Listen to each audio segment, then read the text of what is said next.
Prepare to hear the truth from a real whistleblower and American patriot. Here's civil liberties enthusiast, Second Amendment defender, and indefinitely suspended FBI agent, Kyle Seraphin. Hello, my friends, and welcome to the Kyle Seraphin Show for Monday, April 17th. Today is going to be a long-form interview, and we're letting it out just a little bit later because we wanted to record it on the actual day of. We're going to start your week off with a message of hope. We're talking to Amy Nelson. Amy Nelson is a mother. She's a wife. She is an attorney, and she is the founder of the Riveter Company. She's also a former guest of the Kyle Seraphin Show, where she gave us probably one of the most emotional stories that I've had on our show so far. Her story is heart-wrenching, and I'm going to encourage you to look at the link below and click through and watch that if you haven't. You can watch this one first if you want to start with some hope and go back and see why we brought her back, when you have more time, by all means. But Amy is one of those wonderful people that we will continue to keep up because her story is so important. She is in the battle of her life, really, with her and her husband fighting the American oligarchy of Jeff Bezos and Amazon.com and Amazon Web Services. So we're going to bring her on the show right now. I think you're really going to enjoy this update. It's a great way to start our week. And thanks so much for joining us with the Kyle Seraphin Show. Hey, folks. So we have Amy Nelson with us. And she has not been on the show for 12 weeks, which I went and looked up first thing this morning to find out. And that feels like it has been an eternity. Has it been an eternity in your household too? It feels like it's been a year, not 12 weeks. It's been a 12-week year. Yeah. For sure. Definitely. So the last time we talked, you left me in with tears running down my face. And then I rewatched the show. And then I had tears running down my face again. And my wife was asking me if I was okay because she doesn't see that happen very often. And it doesn't happen very often. But there was such an emotional thing. You were sharing the story that if you haven't seen it, folks, the link is below. So please click on that if you have not seen this yet. This update will not mean anything to you if you haven't done that. But we're going to catch up on your case, which has had some significant developments and finally some Monday good news. I think this is a great way to kick off a week. Thank God for a little bit of good news. There's been some in our house too. Give people the maybe the 90-second or the 2-minute snapshot of kind of how we got to where we're at, just because I think they're going to need an incentive to run backwards and go click on that link if they haven't seen it. Yeah, thanks, Kyle. 3 years ago, my husband's former employer, Amazon, accused him of a crime. They did not ask him what happened. They accused him of a crime called private sector honest services fraud. They went directly to the FBI, who is a business partner of Amazon's. And my husband was accused of a crime. He became the target of a federal investigation. The government seized all of our bank accounts. When no criminal charges ensued, Amazon then sued my husband in civil court for racketeering, which is a civil way to try to prove a crime. And so for 3 years, my husband has been fighting all of that on different fronts. We ended the forfeiture action and got our money back with the government. And my husband was headed to trial on May 1st of this year with Amazon. But a week and a half ago, the judge in Virginia threw out almost all of Amazon's claims against my husband for lack of evidence, including racketeering, fraud. And the judge said my husband didn't even breach his employment contract, which is what I have always said for 3 years. Yes. And so, okay, so people understand they took every penny you guys had. They locked it all up in a process called civil asset forfeiture. We covered this previously. You've kind of become an advocate against this. I've seen that you've been tweeting about it. You've been kind of sharing information about it. You're tracking other cases where people are being abused by the government. Kind of run people down how that is used and maybe how they decided the heck they could come after you with it. So civil forfeiture is a process whereby federal, state, and local governments can seize your assets, your bank account, your home, your car, based on the suspicion of a crime. Not only do they not have to prove a crime, they don't even have to charge you with a crime. My husband's never been charged with a crime. And it's a really powerful tool. It's one used to put pressure on you to cooperate with a criminal investigation, to admit to a criminal accusation. Because if you can't afford to feed your kids, let alone pay for a lawyer, I mean, how do you navigate that? It is a tool that is used to fund law enforcement. So at every level, law enforcement is incentivized to seize assets because everything they keep, they get to use to fund their department. So a police department can buy gear with it, et cetera. And in this case, Amazon hired a former federal prosecutor to lobby his former colleagues for criminal charges at the DOJ. And that former federal prosecutor was obviously very familiar with the different tools that the Department of Justice could use. And Amazon asked the Department of Justice to seize my family's assets. They came to them, and as you had explained to us previously, they pitched a case and advocated for the way that they wanted that to go down. As you understand it, is that how things go for white collar cases in general in this country? I think sometimes it can be a person that accuses someone. I think in the case of Amazon, it's interesting because Amazon has hired hundreds of former FBI agents and federal prosecutors. The Department of Justice, the FBI, the NSA, the CIA are multi-billion-dollar business partners of Amazon. And, in this case, as I've seen in public filings, Amazon was able to hire Patrick Stokes at Gibson Dunn, who'd been a prosecutor. And they really just called up the U.S. attorney in the district where they wanted to pitch the crime and were able to meet with prosecutors over 100 times. And that, Kyle, is not normal. Usually what I've heard, and maybe you all can confirm this, but that's more than I've met with a USA. That's crazy. Yeah, I mean, usually, and this makes sense to me, usually if you do want to go report a crime or pitch a crime, and you're lucky enough to get a meeting with prosecutors because you don't always get a meeting. If you get a meeting, then you get one meeting. And then the Department of Justice heads off to investigate independently. And that did not happen here. No. I'm sure we all have an instinct of why that is. What is your instinct for why they had that access? I mean, I want to think it's something bigger and broader, and I do think their business partnership really matters, but I also think relationships matter deeply. And Amazon has done a beautiful job of hiring former prosecutors and FBI agents. And, they recently hired the head of an antitrust division. That makes sense because they want to head off antitrust. And so relationships matter deeply. And if you are able to hire the right people, they can get the right connections for you. Yeah, makes sense. I also, one other thing I want to note too, that I've learned is that almost all federal prosecutors leave the government and go into private practice. And when a company as big as Amazon comes and says, can you help us out? And you might someday go into private practice, Amazon would be a fantastic client. Yeah, exactly right. It opens a lot of doors. And in some ways, that's the same thing that we see some of the top executives doing in the investigative side and the FBI, as you mentioned, some of these are getting hired off too. They spend their last, 5 years, maybe Phil could be more accurate with a number, but it's something to that effect where they're basically just lobbying for a private sector gig because they're not going to live on their federal pension, which is actually a pretty good gig, but pretty good. But that's not it. Once you get to that level, it's all about stacking paper up, I guess, and they just want to keep doing this thing. So you see this sort of happening. Do you get the instinct that these are, okay, so this is relationship based, but are these the best of the best when it comes to this sort of work, or is it just something they have access? I think there's just a lot of access. I also think one thing I have found in this case that is, I think, really dangerous is that when a company has an agenda, they can go and provide selective evidence. And I don't know if the people on the other side, the government, can know if what they're being told is right or wrong. I'll give you an example. Amazon has said for 3 years that my husband violated their code of conduct, their company code of conduct, and that should be the basis for a civil lawsuit and criminal charges. They said my husband had a conflict of interest. And they said for years in multiple filings that their code of conduct prohibited conflicts of interest, required employees to log conflicts of interest. Their code of conduct is just a policy guide. And I found two cases, and where Amazon had argued to federal judges that employees could not sue Amazon breaking the code of conduct because it required nothing, made no promises, could be the basis of a civil lawsuit. And so Amazon was trying to put my husband in prison over it, but had told other federal judges it didn't mean anything. How does that hold up for sort of precedent when it comes to looking at a case like your husband's? Can they say, well, these are different circumstances because the employer is, it's the employer's code of conduct, or does it have to work both ways?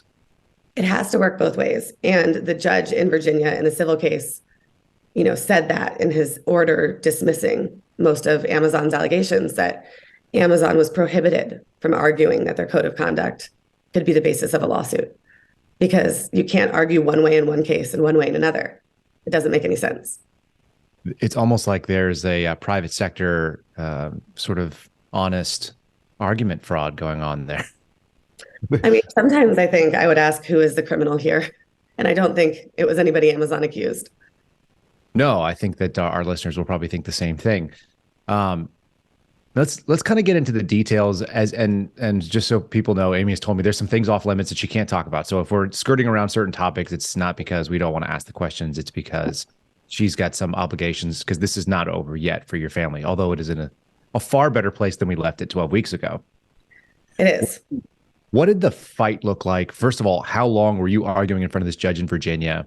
And, what sort of work was going on your end? I feel like you have been basically tirelessly pushing this. You have attorneys, but you're doing a lot of the legwork, or at least you're certainly doing a lot of the lifting on your own, because you've taken this on as like a personal affront, as you should when someone comes after your family. And also, I am a lawyer, so I don't practice anymore, but I was a litigator for a decade. So it's an interesting question. How long has this been before the judge? Because Amazon filed their civil lawsuit on April 27th, 2020, but it went before. One more time. That was April 27th. April 27th, 2020. So 3 years now. 3 years. Almost to the day. Yes. And the initial judge was a man in the Eastern District of Virginia named Liam O'Grady, who was a former federal prosecutor, who Amazon's lawyer, Patrick Stokes, had argued before for years when he was a federal prosecutor. So they knew each other very, very well. And he was the judge. And, Amazon first filed their lawsuit under seal in secret. We didn't know it existed. And they said that they had been defrauded out of over $50 million. To fast forward to today, the judge said Amazon showed evidence of $0 of harm. But anyway, based on all of that, the judge, issued injunctions requiring defendants to set aside millions of dollars. It was really dramatic. But in 2021, the Wall Street Journal published a news article about judges and financial conflicts of interest. And I read that article, and I went and found the source data. I went and found where they'd gotten all the judicial disclosures. And I started digging around, and I saw that Judge Liam O'Grady owned Amazon stock as of 2018. And there wasn't 2019 or 2020 data, but I figured he probably didn't sell it. Amazon was on the rise for a long time. Yeah. Was this a significant amount, enough to make tens of thousands of dollars, which I think is significant for most Americans. Sure. So I reached out on Twitter to the journalist from the Wall Street Journal. And I tell this story to tell people, you have power. The internet gave us agency to reach out to people, to meet people, and to ask questions. I didn't know the journalist, and I'm just a person on Twitter. And I reached out and I told him my story, and he went to work. And it turned out that the judge did still own Amazon stock. And when confronted with that, he refused to recuse himself from the case, which I think is very stunning, that a judge would fight to stay on a case. What interest does he have? But my husband's lawyers took it to court, moved for him to recuse himself, and eventually he did. How long did it take from the time that you discovered that information until the time the judge actually finally backed away? 4 months. 4 months. And what were you thinking during that time, out of curiosity? Because that had to be really galling to find the information out. But then when someone digs in, it makes you feel like you're on the right track. I've been in that world where, like, the minute somebody does something and you're like, okay, well, you just tell them and then they'll go away. And then they dig in and you go, oh, this is going to be a fight. This is an interesting turn of events. But I mean, so all of this is frightening, right? The Department of Justice is very powerful and the federal judiciary is very powerful. And I am just a person. And so, it feels frightening. Person at that. But it feels frightening. But there's a judicial code of conduct that they are required to follow. And it felt like the right thing to do. And the hard thing is, when you move to recuse a judge, it's the judge that hears your argument and decides. So if you lose, I don't think that judge is going to be very happy with you. So it's a risk. Yeah, it's the old take a shot at the king, you better not miss sort of thing, right? Mm-hmm, exactly. And judges do act that way in their courtrooms, like they're the kind of the lord of that small fiefdom. It's yeah, that's such a wild thing to push back on too, because what interest would anyone have unless there was some other, I mean, we can only assume that there's something nefarious on there. Now, you say you're just little old me, and you're out there on the internet reaching out to people. You're getting journalists who that theoretically used to be their job. They used to hold the powerful accountable. In our lifetimes, you and I have seen that sort of change dramatically.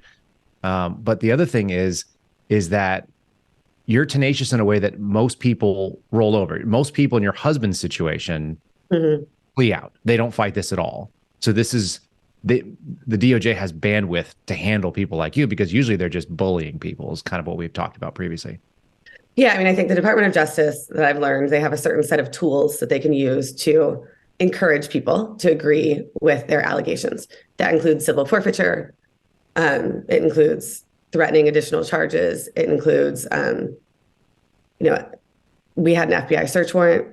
All these different, they threatened to People charge. can listen to all the details of that, which are and that's great. There's a great scholar named Clark Neely who writes a lot about coercive plea bargaining. He's at the Cato Institute. But 98% of people who are accused of a federal crime plead guilty. It's almost an impossible system to navigate. Is that across all crimes? Yes. 98%.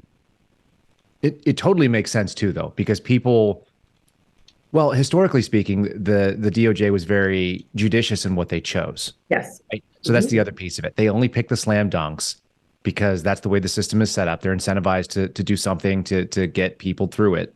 So it's a lot more efficient. And if you only bring really strong cases, then people they get crushed. So they're not going to play ball. Like they immediately just go, okay, what do you want from me? How can I get this thing down from the 6 counts you have down to the 3 that I'm willing to serve?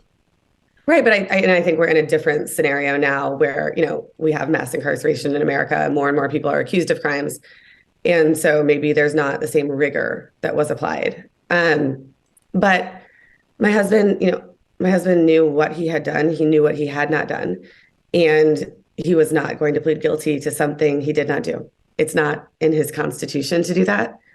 And moreover, my husband is not Amazon's main target. Amazon's main target was a real estate developer, and we talk all about it in our last podcast. Right. But, the government and Amazon's crime would necessitate my husband to say something untrue about other people. And my husband would never do that. That's the element of the private sector honest services fraud. The allegation is that my husband took kickbacks from the real estate developer in order to steer Amazon deals to the developer. So if my husband was going to quit and give in, he would be required to implicate someone else in a crime that they didn't commit. And he's not capable of doing that. Sure. And then the second piece of it is obviously it destroys any sort of credibility that he has in the real estate developer world, which is his livelihood. So that's a death sentence for his current line of work. Absolutely. Yeah. Because it's all based on trust and honesty and building relationships. Yeah. And also, we have 4 little girls, and I think it was important for us, and still is, to show them that you fight for what's right. I mean, I've told them what's right always doesn't win, but you have to do it anyway. We talked about that a little bit yesterday when we were setting this up. One of the hardest lessons to probably bring to your youngest is 3, your oldest is how old? 8. So 4 little girls between 3 and 8, and you're explaining to them how the world is full of injustice. How do you approach that as a mom? How do you approach that as somebody who, sees girls going out there and maybe having their own businesses one day, the same way that you're working in, knowing that there's a lot of unfairness, and that doesn't mean that we don't keep pushing, though? My husband, I don't know if he heard this or he made it up, but it's a really great quote, and it's something that we try to frame things with for the girls. You can't, I forget how it goes, but it's something like, you can't just say, there's no way the lion would eat me, because I wouldn't eat the lion. Right? There are lions in the world, and no matter who you are and what you believe is right and wrong and how you live in your life, there are going to be lions that are still going to try to eat you. And so you can really only control how you present in the world and how you show up and what you do. And just because other people do bad things or wrong things doesn't mean you do bad things or wrong things. And it doesn't mean that you change your morals.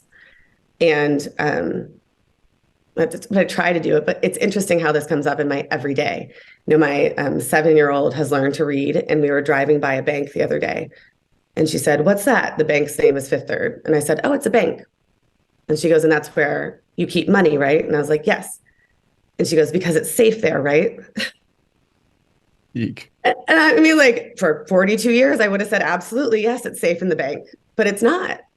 And it's this, but I don't, but I said to her, I was like, it's mostly safe there, but nothing in the world is entirely safe. Right. And that's how I handled it today. And then when she grows up and when we tell her the whole story, she'll understand what I mean. But I don't want her to have blind faith in something that I had blind faith in for 40 years. Like, I think we all need to question our government, our country. It's not to say it's bad. It's not to say there isn't hope.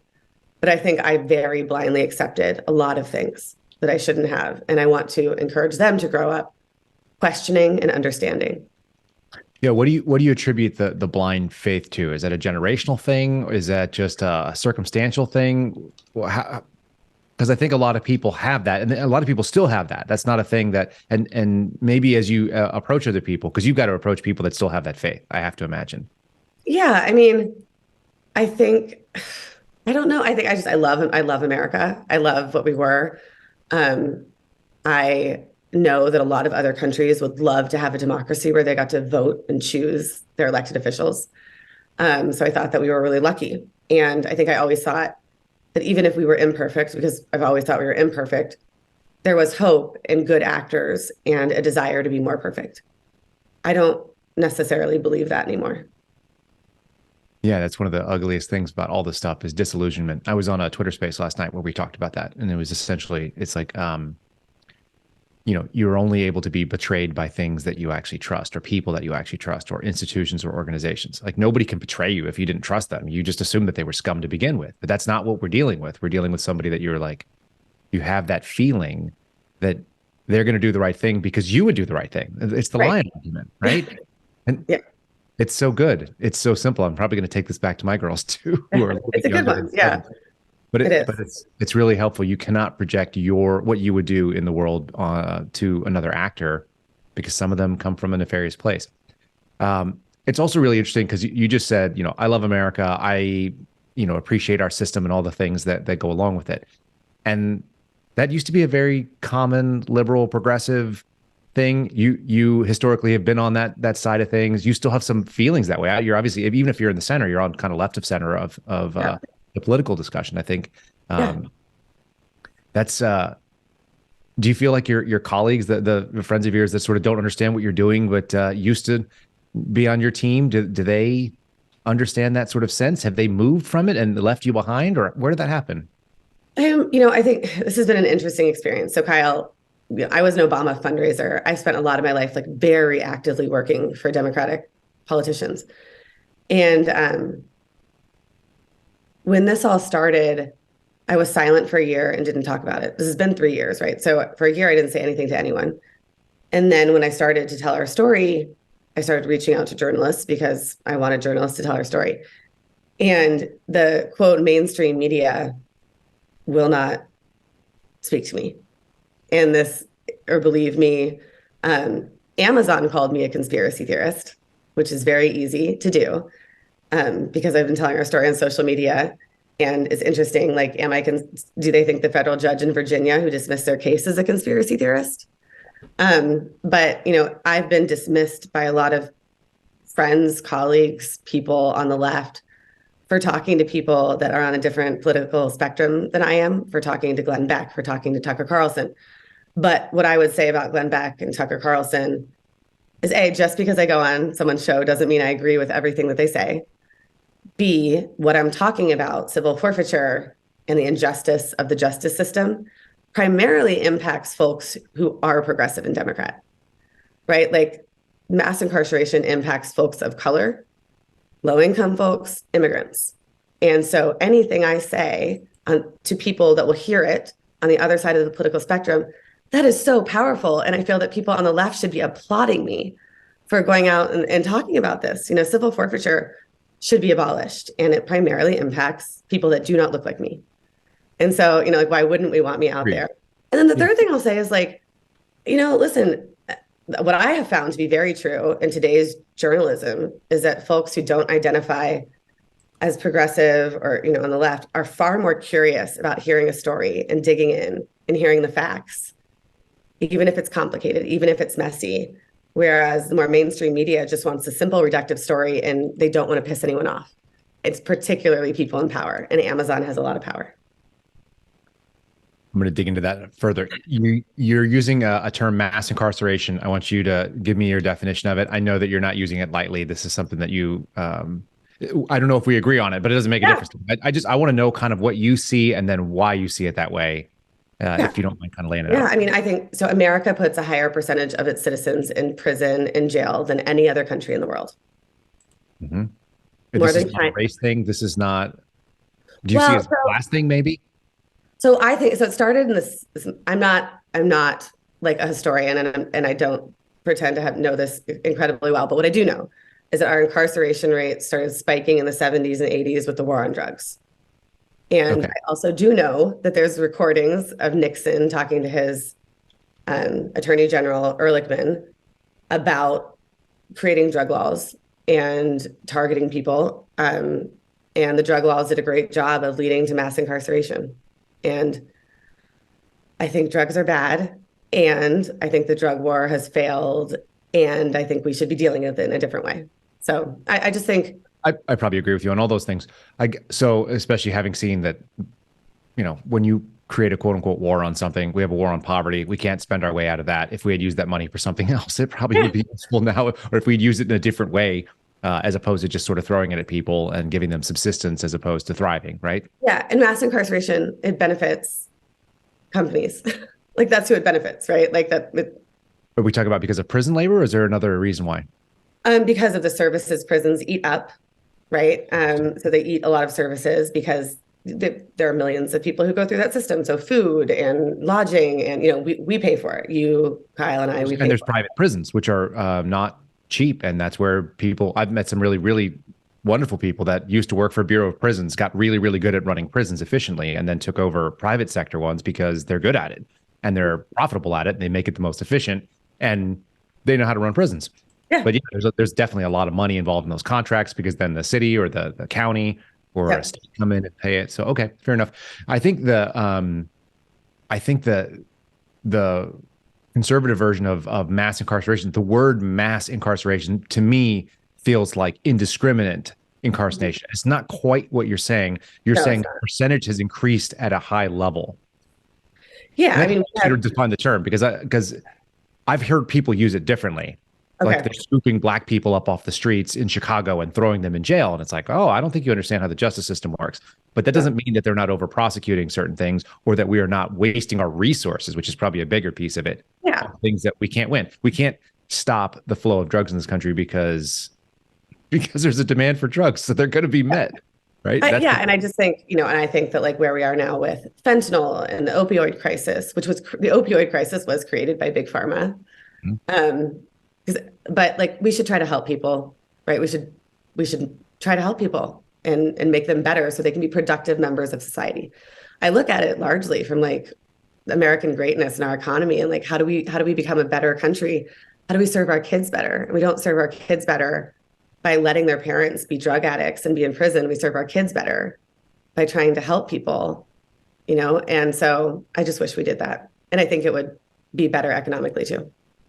This is why historically this country was able to thrive, because there may be two different perspectives. Some people said, throw the book at them and, lock them up forever. And somebody else said, but also rehabilitate them and make them better. And that was the difference between left and right. It was sort of a compassionate version, the sort of so-called liberal version of it. And then the conservative, maybe more stodgy, more kind of grouchy. That's what I grew up with. Yeah. and everybody kind of agreed that like the goal is that we'd have less crime and more people thriving. And so if you had to throw the book at people, it was so that other people didn't go into the same thing. That's not necessarily what's going on. So we're living in this totally parallel world. I don't want to belabor that too much. That wasn't the world we came in to discuss. But what I do want to talk about is when you keep saying the words mainstream media, do you have any outlets in particular that you want to share? Kind of because I think other people are going to be in situations. This is why I bring this up. There are other people who are going to find themselves in situations, and it doesn't matter whether they, there was a guy we had on, Alfredo Luna. He was raided by the FBI over state charges. They used an FBI SWAT team to come into his home and to take his firearms. He's a former police officer and was working on getting his job back when it happened. and his department came and shut him down.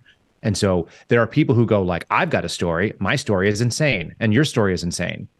And you've, let's call it, mostly successfully navigated through this with a lot of heartbreak along the way.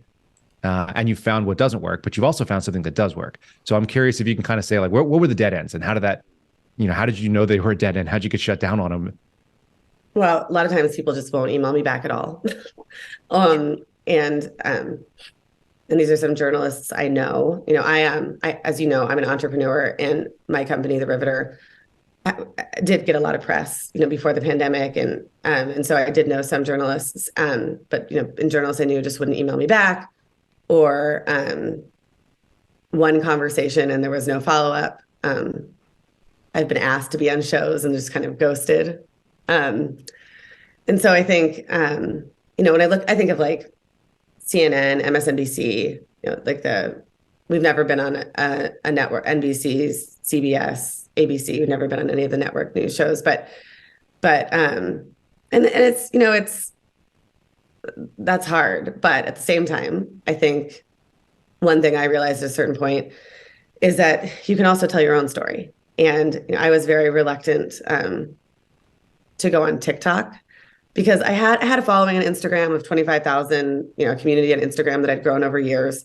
And everyone's like, you need to go on TikTok. You need to go on TikTok. And I'm like, oh, I can't do this. And TikTok is frightening. But then I just decided to. Why is that? Do you mind saying why? I'm curious what the.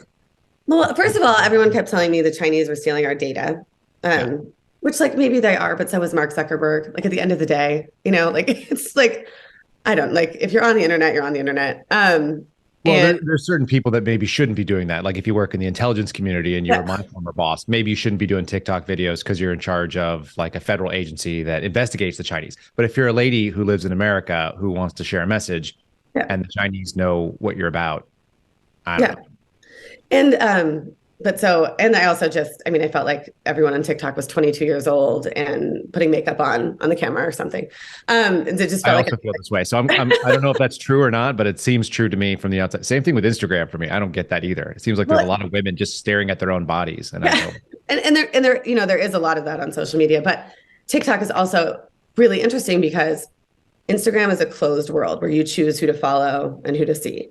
But on TikTok, there's an algorithm that recommends videos and people to you. So TikTok listens to what you're watching, watches what you're watching, and then says, you might like to hear this person's story or this person's story, and serves it up to you. Okay. And so information travels incredibly quickly, and there's a lot of power to it. If you look at East Palestine in Ohio, where the train derailed, the media wasn't covering it. And TikTokers went to work. And they were filming the water, and they were filming, what was happening. And it grew and it grew and it grew. And then the media had to pay attention to it. And I think that's very interesting. And if you look at the violent revolution in 2011 in the Middle East, Tunisia, et cetera, Twitter helped that, right? Twitter allowed these young people who wanted their country to change to gather because they could connect. And I think that's when they had Periscope working too. Does that sound correct? Yeah, I wasn't on Twitter back then, but that was when they could actually quickly live stream, throw a quick video up, and then people could see it immediately. This was predecessor to TikTok. And so that, I think, is what's happening on TikTok today. And so anyway, a few months ago, I just decided to start talking on TikTok. I have over 80,000 followers because people are interested in this story. And I think also there's a part of it, a journalist said to me the other day, we were texting, and I won't say his name, but he had me on his show. And he was like, to be honest, I just thought Amazon would crush you, because how do you beat Amazon? Right. And I think that, a lot of people watching the story are kind of just like, how can you even stand up to this company? This is wild. How are you alive? And yes. Yeah. So that's exactly it. What is your format when you deliver on TikTok? I've never been on it. I have sort of stayed away from it on principle. I'm not opposed to it anymore as much as I used to be in my old gig, but how are you delivering your message that is so, virally susceptible to people to follow you and to get it out in a way? So I think, so it's all videos, and I I am Are you very doing makeup while you're talking? Are you doing are you no, cooking I'm not. No, I did one once where I did my hair because like at the very beginning, because like that's what all the creators did. And I was like, this is not going to work for me. So I just talk, or there's a thing on TikTok called a green screen where you talk and then you can put documents up behind you on the video. And what I have found, and I think the reason that my story resonates is that I speak about the facts and I show the facts. And so if you want to accuse me of lying or being a conspiracy theorist, that would be fine. But I'm showing you the facts as well as telling them. in the actual court documents that you're dealing with, or in the news articles that you're finding, those kind of things? Yep, absolutely.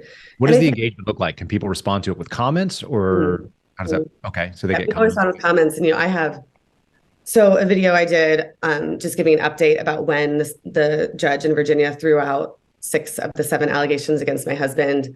I just talked at the camera for 3 minutes, and it has, this is a week ago, and it has 1.5 million views and thousands of comments. Yeah. So many views. That's so wild. For a 3-minute video, you're longer than the YouTube short format, and you're just, and that's the other thing. Isn't it amazing? Like, people's attention span today is so short that 3 minutes is actually too much for, and I'm guilty of it too. I'm sure you are as well. You look down and you go like, I don't, you just click through something. My wife will show me stuff and it's like, I don't want to stand here for that. 15 seconds into 60 seconds and I'm gone. I know. It's 1 minute of my life. Is it that important? No. And she thought it was interesting enough to show it to me. Could I stand there? I could, but like, we're all programmed to just, if we're not getting what we want right now from this thing, moving on. Yeah. And one thing that's interesting too about TikTok has made me realize, I think the Amazon PR machine is behind a lot of who I've been allowed to talk to and who I haven't been allowed to talk to, because I will tell you this. Amazon, who made all these accusations and who claimed they wanted a big federal trial and a big criminal trial, sent a letter to my husband's attorneys about 6 weeks ago demanding that I stop my TikTok, saying that they were going to go to the Department of Justice and accuse me of witness tampering for speaking on social media, and accuse me of a crime. And then in a federal court filing, they said they were going to seek a gag order against me, which they literally could not do because like I'm not a litigant in the case and I'm not in the jurisdiction of the court. But like they were mad. I mean, so mad, so angry. Did you do a video called Amazon Big Mad? No, but maybe I will. That's a good one. Yeah, that's what, I don't know. My buddy, whenever he sees something where people are saying things that are illogical like that, he sends me a thing. He goes, hey, this thing, big mad, ladies, big mad, or whatever it is. I don't know. I like big mad. I think it's obnoxious and it's childish, which is maybe why it's funny when it comes to people that are a little bit more cerebral. They threw out 6 of the 7. Let's dig in. You threw it out casually. I don't think it was a casual thing for your family. You've said it now again. Let's kind of just claw into that for a second. First of all, how is your family feeling, like, emotionally from getting that news? And then maybe we talk about how that came about. I think, it's very validating. It feels very validating to my family, to my husband, and to me. Were you basically Will Ferrell taking the crazy pills, yelling at the end of Zoolander for a little bit there? Were you?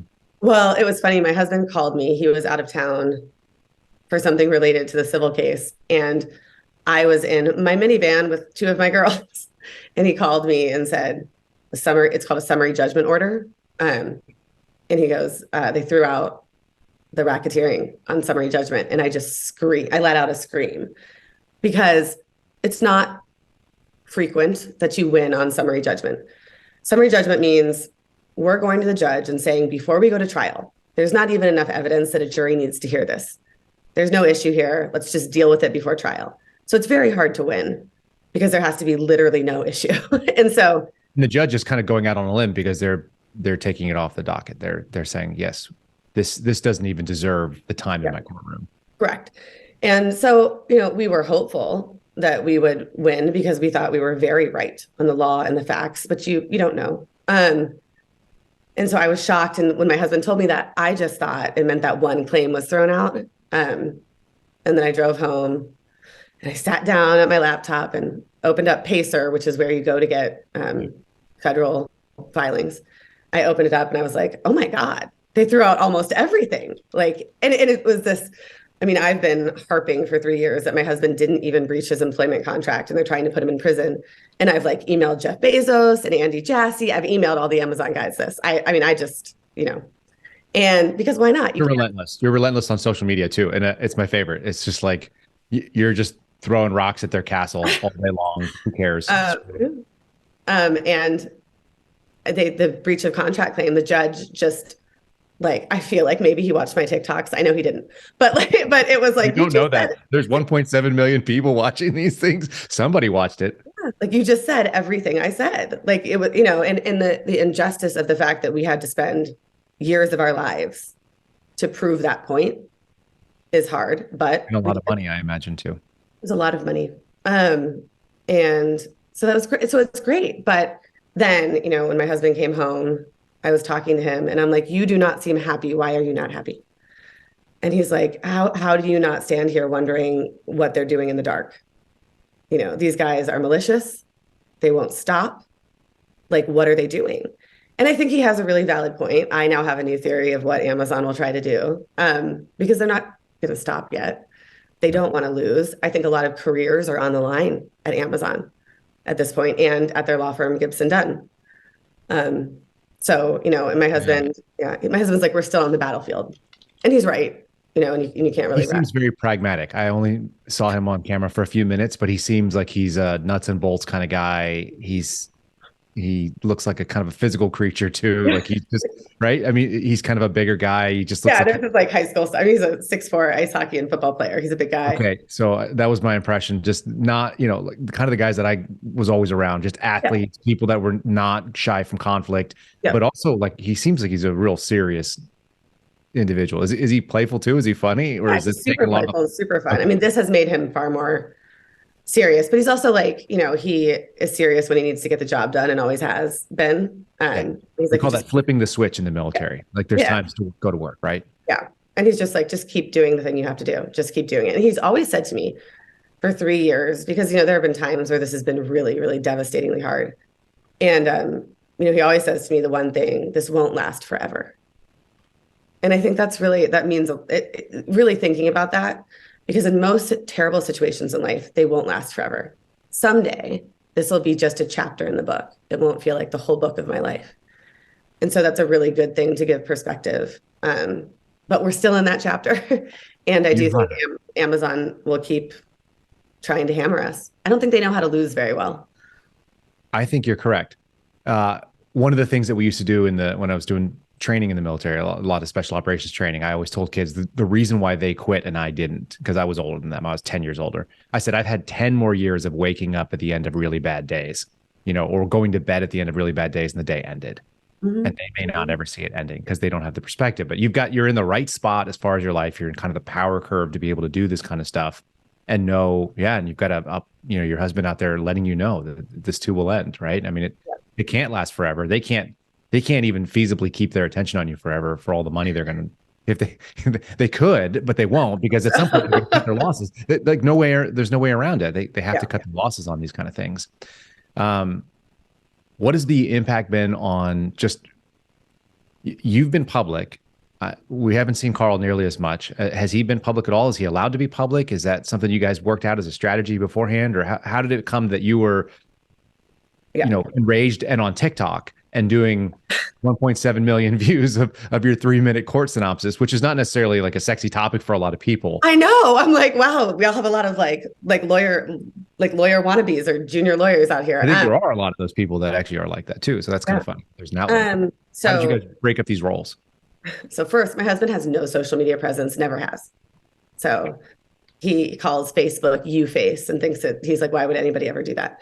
But he's what is U-Face? I don't know. He's just like, this is stupid. What is this? I don't understand. That's a bold guy.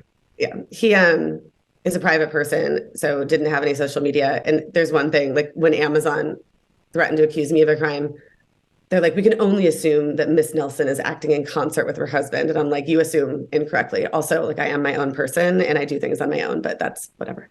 So you're married. So that's also like the stupidest thing I've ever heard. I know. Like, do you have a wife? Do you know how this works? It's not, it's like, yeah, that's not, no. But, we didn't speak publicly at all for a year, and I think my husband would have preferred for us not to speak publicly, or me to speak publicly. But I very strongly believe like you can't fight a giant like Amazon in a conventional way. And we had to tell the story. I was also just so mad at what Amazon was saying for a year because it was so untrue. Like, for example, them saying, we suffered $50 million in damages from this criminal when they suffered none. Actually, and the judge said this, they made money off of this alleged fraud. Amazon benefited from it. And the judge Which said is what you told us last time we spoke. Yeah, and the judge said it. There was a lot of money too. It wasn't even like a little bit of money. A lot of money. But anyway, so I just kind of told my husband, well, I'm doing this, and just kind of moved on. And he didn't know what I was doing because he's not on social media. And then I would also say, I am not a litigant and my husband is. And if you are a litigant and you start speaking out, then the other party can try to seek a gag order to shut you up. And it's controversial. I think my husband has a lot to say, and I think he looks forward to saying it. And I think that when the litigation is over, he will. Yeah, fair enough. Has his position or perspective changed on what you're doing as this sort of case has evolved over the last 3 years? Yes. I mean, I think he still does not have any social media accounts. And I think he wishes this wasn't a story, but we didn't make up the story. Amazon did. And I think he sees the power of what social media is, and how important it can be. Yeah, you and I have talked about sort of the court of public opinion is where a lot of this stuff is tried at this point. And Yeah. Who's to say the judge did not see your TikTok video? I would have to assume that that's a possibility, at least because people are curious, because they're human beings and they have downtime and they have TikTok and they have Twitter and they have other things like that. So they can go. We know Amazon is watching every single one because in a federal court filing, like for no reason at all, they cited like 20 of my TikToks. I love that. Me a conspiracy theorist, linking to them. I just got accused of felonies in my for my personal podcast, which actually has been paying money to me and been the only income that I've had since I left the bureau. So it is funny when you see these Goliaths come out there and they're watching all your things. I just say hi to the FBI, and if they're watching this one, you guys suck at what you've been doing to Amy too, and you're terrible for what you did to Steve and my buddy Garrett, and also to me. So I don't care. Oh no, I make TikToks for the lawyers sometimes. I'm like, you have to, and then everybody gets to be in it on your joke, and then they can be on your side because you're the good guy in this. One of the things that you mentioned, I don't know if it was on our podcast or if it's something that's been back and forth on Twitter that I've seen, but you talk about oligarchies and the American oligarchy. Do you want to kind of give people that reference frame so they can walk around and look at their life that way too? Yeah. So we always talk about Russian oligarchs who are billionaires who are very close to the state government, who make money from the state government. And we say those are oligarchs and they have inappropriate relationships and they have too much control. Well, and they're like boogeymen. Yeah. Oh yeah. Right. We have American oligarchs. Like, I mean, like by like the basic definition, like if you look at Jeff Bezos and Amazon, I mean, Amazon makes billions and billions of dollars a year from the US government, from us, right? Because Amazon Web Services, which is the cloud computing division of Amazon, which is their profit center, which is where my husband worked, they store the secrets of the Department of Defense, the FBI, NSA, CIA, as I said, and many, many other agencies. Like the government cannot let Amazon fail. The government cannot exist for a day without paying Jeff Bezos, which seems weird because Jeff that's Bezos such a crazy thought because even 10 years ago, that wasn't the case.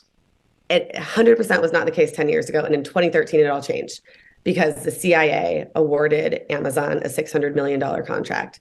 And once you start storing your stuff with a cloud server, you're going to keep doing it, right? Like the government should have their own cloud server. The government should store their own secrets. Right? It just seems simple. Yeah. They used to have things I mean, it's like so they used to have things like Iron Mountain, and I'm sure they still have Iron Mountain. You know what I'm talking about? Yeah. There used to be, vaults that were hardened structures that were supposed to withstand nuclear blast. That was the whole point of the Cold War. We were throwing all this money in. It wasn't that we were throwing money to contractors. Someone built it, obviously.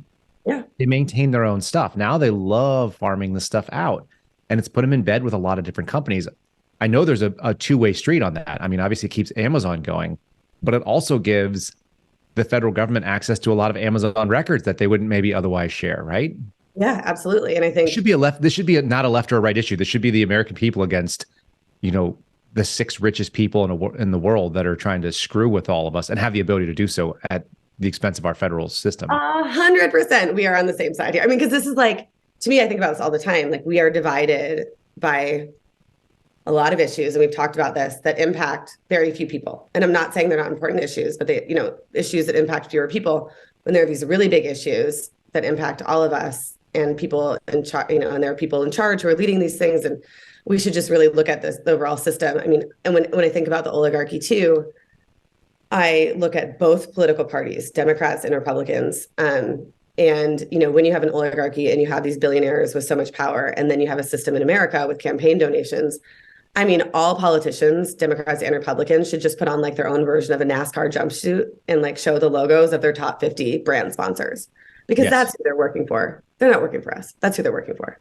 And like, there's so many issues we have. Jackets? Those jackets are great, right? Like, it's a suit coat, but it has the stone on all the patches. The biggest is like the name sponsor on the back. So that when you turn to walk away from the press conference, it's like Pfizer or whatever it is. Yeah. And it's just ridiculous too, because these companies and these individuals, they give to both parties. Like, they have actually no political ideology except like winning and making money. Their political ideology is like, give me more money. And so they give to Democrats and they give to Republicans. And then we're over here fighting about these things that maybe affect like 0.0001% of the population. And that's our entire political dialogue. Like drag queen story hours, the sort of the distractionary devices. Yeah. Like, did we talk about the laser pointer on the ground? Did we talk about that when you and I were talking before? I see a lot of these things as being like someone who's holding a laser pointer and they're shining on the ground and the cat is pouncing on the laser. Yeah. But you can't ever win because the pointer's 10 feet away. Yeah. So they're giving you something to focus on, which has nothing to do with what's going on outside of there. And in the meantime, you're doing whatever you need to do, pour the cat food so the cat stays away from you or whatever. Yeah. But they're just giving us a laser dot to attack on the floor, and it's nothing. There's nothing there when you get there. Yeah, it's a whole mess. And I also just think, like, speaking about these things too, when you think about things like the FBI or the security state, 20 years ago, right after 9/11, the progressives are, out there horrified by all the laws passed after 9/11 and the surveillance, and the FBI is bad. They're targeting minorities. What are they doing? This is horrible. And then now the left is like, we love the FBI. They're the best. Surveil us all you want. And it's like, what? Like, this doesn't make sense to me. Like, it's just. They're not the best, but yes, they do say that. It's like they got their own pit bull. And so it's like, well, this is our pit bull. Our pit bull is hurting people that we want them to hurt. And here's the thing. It's still a lion, and the lion's appetite's changed, and it's going to go back at some point, right? So like, maybe no matter what your political persuasions are, we should have constrained agencies that, that like, aren't political, but that aren't moved. That was the goal, right? Unfortunately, you had it. I mean, it was conceived in politicization and all the intel things on there. Are you familiar with a guy named Trevor Aronson? Did we talk about him at all? No, we didn't talk about him. So he's a reporter at The Intercept, and he's been writing even recently, and this is something that should bother people that are progressive, liberal, leftist, take your pick, and even centrist, and it certainly bothers me, and I'm on the right, generally speaking. The FBI was going into the racial justice I don't necessarily agree that there's a racial justice problem. I don't even know what the heck that means, to be fair, but I do think that there are some justice issues that go on in this country. And there were some racial justice protests that happened in 2020 and 2021 in Colorado. And the FBI was moving sources and undercovers into them. And they were trying to get people to buy guns, which is the move. It's the move that they've been doing since 9/11. They used to do it to what they call homegrown violent extremists. But in any ways, he's put out a 10-part podcast called The Alphabet Boys. He did a series of stories about this thing. So they've been targeting people on the left in the last few years. They're like in the last 3 years. And nobody seems to go like, oh, I'm appalled by all of the things that are wrong. Like, it shouldn't be a political issue. If somebody sucks, they suck. And the FBI sucks. They do a lot of terrible things like that. You don't know about it until it's exposed, and somebody has to go out there and be a real journalist and look it up. So, and then you put yourself at risk. I mean, you put yourself at massive risk. Like, I feel that in some way or another, I'll probably be targeted my whole life because I've spoken out. You will too, Kyle. Right? Like, thanks. But I mean, it's, you're 100% right. And like, it's like, one thing I keep thinking about is the Proud Boys trial for January 6th. And like, we're not allowed to talk about January 6th, but I don't think it was a great day. I will say that. I think bad things happened that day. We can all agree on that. But like that Some said, people can't, but I can. I can definitely agree on that. There was clearly some things that were really dumb and bad. yeah. But like what the Proud Boys did, they've been charged with crimes. They deserve their constitutional rights when they go to trial, right? And there's like no anger or outrage over what happened in those trials. And that stuns me because what I said to my progressive friends is like, if you need this example, there are a lot of Black men in jail in America who were tried by all white juries who, didn't get to put on their evidence, who didn't have effective counsel, and that bothers you. And like everybody just put Black Panthers in there instead of Proud Boys. Yeah, and I don't think they're analogous, honestly. I think because there's Black guys that are Proud Boys, whatever. But it's a political thing, so the politics is the new race for some reason right now. In the same way that, in fact, there was a survey I read that said in the 1960s, parents would have been appalled and likely to disown a child for dating or marrying someone of the opposite of another race. Yeah. And today it's politics is the exact same thing. Like they will literally, you're like, oh, you married a Republican, like you're not part of Thanksgiving anymore. And that's a real thing in this America. And so anyway, so politics equals race for the 60s. The divisiveness is the same thing. But yeah, if you threw in Black Panthers, let's say, your friends would be appalled if they were like, oh, what they're going to do is they're going to just skip them. They're going to leave them in jail and pretrial confinement for 2 years, and then they're going to try them for misdemeanors. Are you good with that? They would not be good with that. Yeah. And I just don't understand how we're in this place where we're like, well, if we don't like someone, take away their rights. Like, it's kind of mind boggling. Like, haven't we been fighting against this? If I'm still on if you consider me still on the left, like, haven't we been fighting against this shit for 50 years? Like, isn't this what like people went to marches for? Isn't this what people laid down and died for? Like, wasn't it? Yeah. I mean, it's just, and maybe when I started practicing law, I was a First Amendment lawyer, but I worked for corporations. So it was like a very interesting scenario. But I, when I wanted to be a First Amendment lawyer, my mentor at the time, Floyd Abrams, who's Dan Abrams' father, I don't know if Dan Abrams is a journalist, but Floyd said to me, if you're going to do this, you need to know that you may end up defending the KKK's First Amendment rights. Are you okay with that? And I was like, I mean, I wouldn't love to do that, but yes, they have First Amendment rights too, right? Like the First Amendment does not selectively apply to who we want it to on a Tuesday and who we want it to on a Friday. And that's all of our rights. And so it's just super disappointing that we're in this scenario where we feel differently. Is there a way that that people that are more progressive can hear that message at all? Do you think? It's so interesting because your story, I mean, it resonates with me. It resonates with Phil. It resonates with Glenn Beck. Mm-hmm. It resonates with Tucker Carlson, who I think is actually probably more towards the middle and even on some of this stuff, although he's gotten kind of more extreme. But it's resonating with people on the right.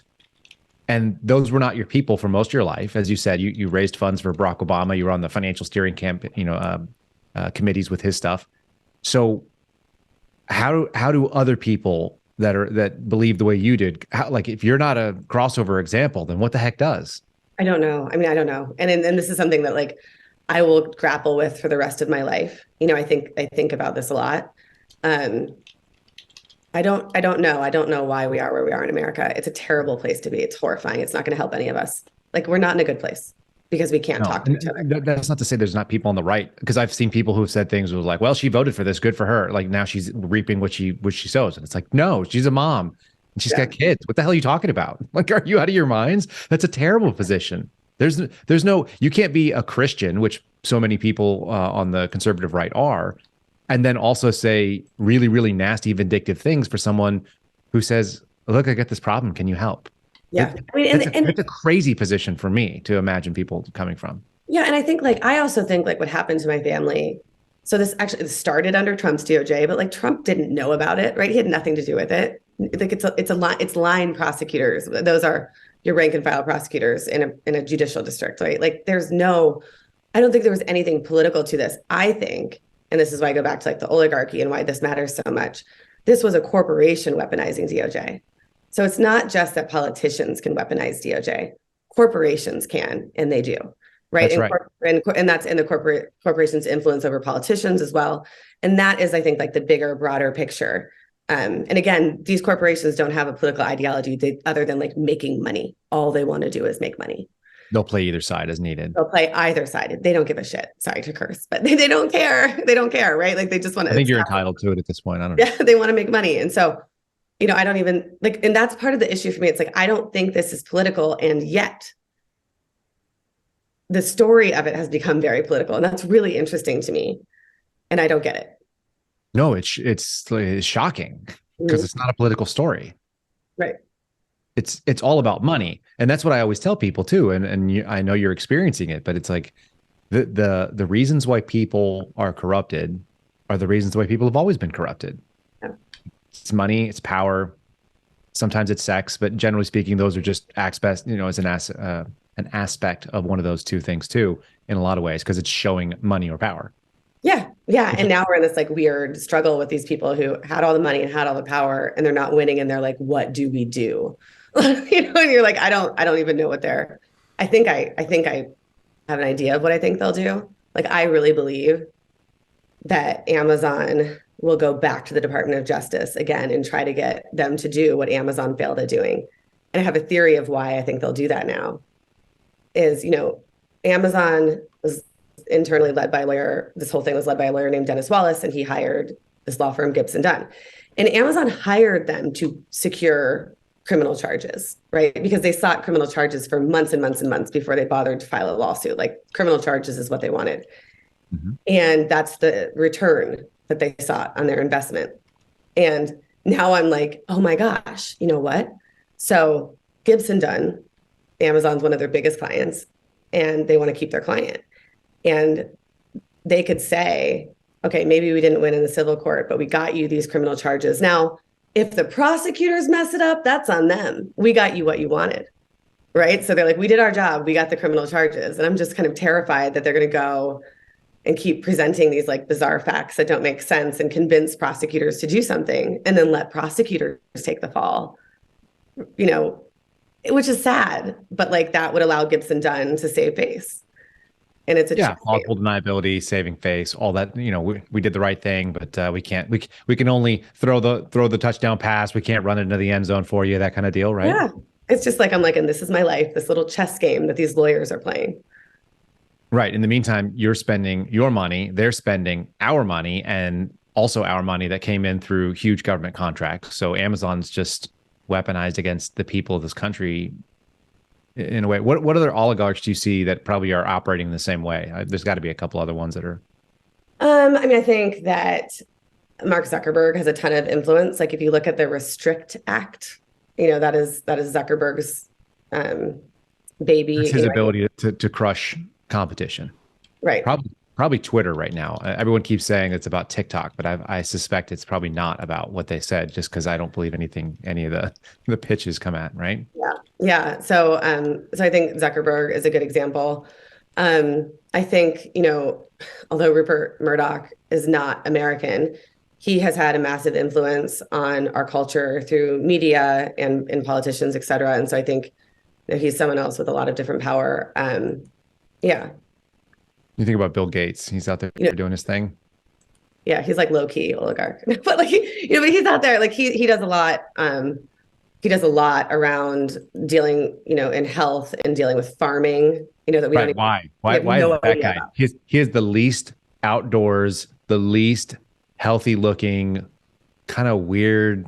He was weird even when he started Microsoft. Like it was always the nerds take it back kind of thing.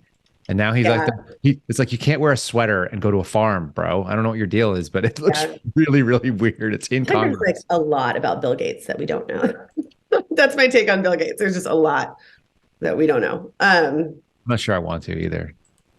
Yeah. I don't think I would be better off. I don't think I would feel better about anything if I knew more about Bill Gates. That's probably right. Just let it go. Just less Bill Gates everywhere would be great. Yeah. But I think that, I think we'll just keep seeing more and more of what billionaires can do to impact our politics and policy. Yeah, indeed. Were you one of the people on the left that was shrieking about the Koch brothers? I don't know what you would even call it. Like they were the demon, they were the boogeyman for a while. right? Yeah, they really, I My mean, father-in-law loves talking about the Koch brothers. He hasn't moved on from those talking points, whatever they were. And it's really funny. And I'm like, who guy, the early 2000s called and yeah, was, they like their I sweaters don't know on. I don't know who the new boogeyman is for the left, but that was obviously one for a while. I think, yes, I was not a fan of the Koch brothers. And I think it's I think like now I realize, and I think this is really important for us all to realize, that there are Koch brothers on the left, right? Like they exist on the left. These people exist on the left and the right, and they are pouring millions of dollars into the causes they want to sponsor and the politicians they want to sponsor. Mm-hmm. And that's our system, right? We're just going to use that terminology from here on out. We're just going to assume that other people understand that they need like a Mylar wrap. Mm-hmm. They're your brand sponsors. Like, yeah, I mean, it's your brand sponsor. So, like they're on both sides, and it's bad on both sides. It's the system that is the problem, not the people necessarily. So if that makes sense, right? Like I wish we had a system where you couldn't sponsor. The 80s. This is the 80s and the 90s that we grew up in. It's like the man is the problem. It's the system. Yeah. You got to fight. You got to fight the power. You got to fight the system. And then for some reason, people on the left right now is like, we love the system. Oppress us a bunch. I don't get it. I don't. How did they stop being? I grew up where punk rock was like, you tell the man to go screw himself. That was like the whole point. Yeah. And the crazy thing is like now that the left is like, great, we're cool with the security state and everything. Like things aren't okay for the left at all. No. Right? Like, if you look at, oh, sorry, 1 second. What was I going to say? What was I saying? You were talking about people on the left are not okay. Oh yeah. Okay. So people on the left are not okay because like, if you look at, if you look at all of the indicators that the progressives are trying to work toward, like things are not getting better. And so the system is not helping you. And you've just said, okay, fine. Why? It doesn't make any sense. No, it's like Helsinki syndrome. Yeah, I don't understand. It doesn't make any sense to me at all. So, but I will say, and you know this, Kyle, Phil, like it's really hard to question the system. It's really hard to fight the system. It's really easy to be like, whatever, I'll take home my paycheck and just fine, we'll be okay. Swallowing the pill is not fun. Oh, I don't like that image at all. I don't want to swallow the pill. Yeah, if you look at like, I want to fight. Here's the funny thing, and then you and I have the same instincts on this, and it doesn't matter that we came from different political leans on it, although I was not particularly political for a long, long time. Probably most of my life, I didn't care either way. But I just have an instinct of what's right and wrong, and I think you do too. And it's not right to plead to crimes you didn't commit. No, that's like a really simple thing. That's what we tell our kids.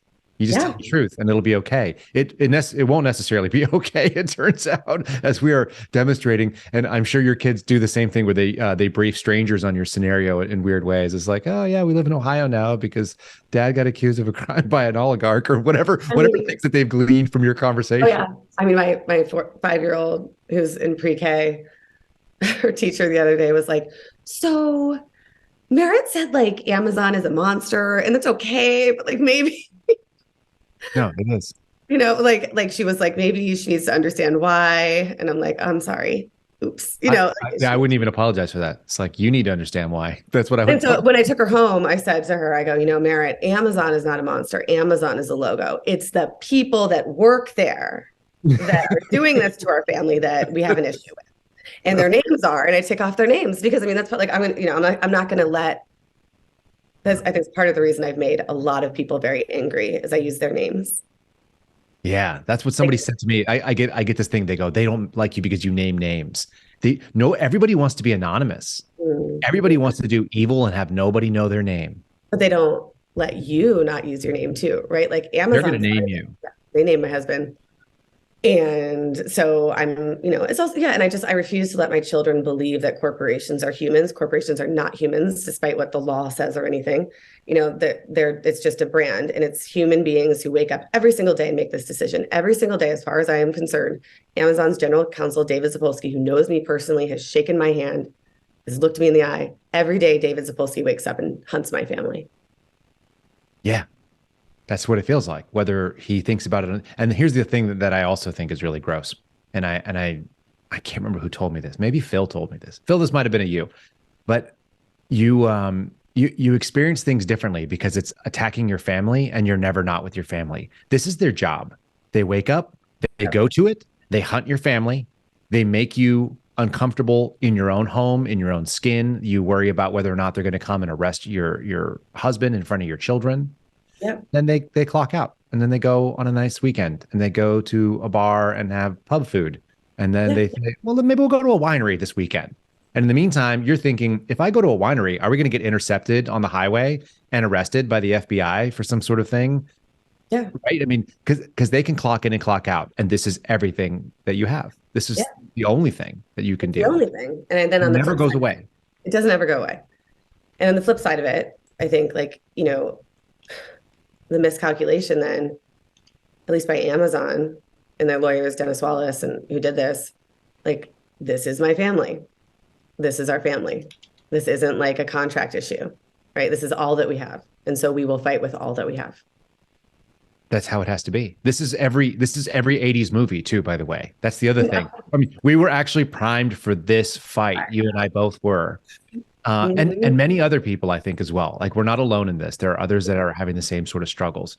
Yeah. That they were primed for this fight because this is the way that all the movies were written. It was always the underdog was always going to come up with. It's like, yeah, you've got all the resources and you have all the capabilities, but this is everything to me. And this is just a thing to you.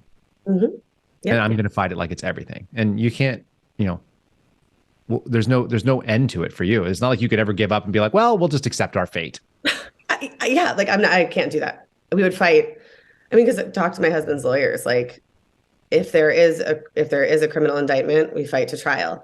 If we lose a trial, we appeal, and then we go to the Supreme Court. Because this is I won't get into the details of it, but the crime they allege my husband committed is this very esoteric, rarely used federal statute that is very unsettled across different districts. There's 2 cases before the Supreme Court on it right now. It's a mess. But we've made and yes, we would take every single step of that way because we wouldn't stop. And they accidentally got the 2% out of you that doesn't just roll over and accept their nonsense when they tried to save $100 million. Yeah, and the 2% who was willing to go on social media and yell about it, and had a message that was accessible. Yeah, right. Because you are a good messenger, and that is a big piece of it too. And not everybody has the ability to be a good messenger. My wife would not handle this well. She wouldn't do what I do. We'd have this conversation all the time. She's like, I don't want to do that. Your husband wouldn't want to necessarily do this. It's not. No, it's not. And I've always told stories. I don't mean fake stories. I think stories are the heart of our lives. The memories we have with our families. They're the hope we have for the future. They're where you see the underdog win. Everybody loves stories. It's the Bible, right? And so stories are really important. I think we've forgotten that with our short attention spans, with our willingness to just accept what we're told all the time. But I think that people still deeply want stories, and they want the right people and the good guy to win too. That's it. That's exactly right. That's a wonderful place, I think, to wrap this. We want the good guy to win. We want you to win.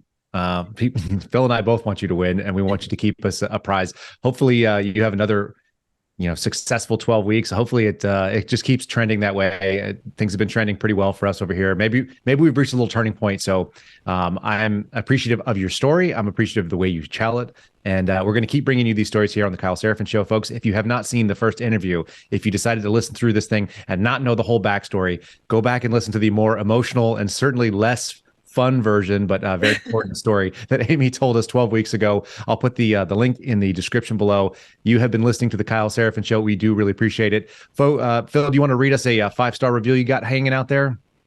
Yeah, sure do. We got a nice one here from JD Chatterton, who wrote, great content. Tuned into this show after hearing Kyle's story on Dan Bongino. Was blown away by the interview episode with Sheriff Mark Kreider. I recommended that episode to multiple friends and colleagues, and I never do that with other podcasts I listen to. Kyle, thank you for all your great content and analysis. With limited time in the day, your show wins out over other content I could be listening to. God bless and keep up the good fight. Thanks, JD.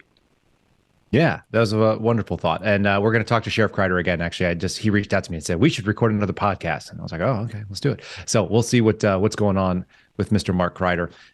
Folks, you've been listening to our show. We do appreciate it. Please share it. Please like it, subscribe. If you throw a comment down in the Rumble section, I will, in fact, respond to most of them. I do get a fun bunch of you all, especially when you correct me on all my minor flaws, like saying things like Department of Jesuits, or if I give you the wrong date, which happens sometimes too. I do appreciate the corrections because I don't even know what I'm doing half the time here. This one is going to go down as one of the more hopeful episodes we've done. We really appreciate it, Amy. Thank you so much for joining us and sharing that story. Thank you for having me, Kyle. Thanks, Phil. All right, folks, on Wednesday, and we hope that you have a good start to this very enthusiastic week with this hopeful message. Thanks for listening to The Kyle Seraphin Show. Be sure to follow him on Twitter and Truth @Kyle Seraphin.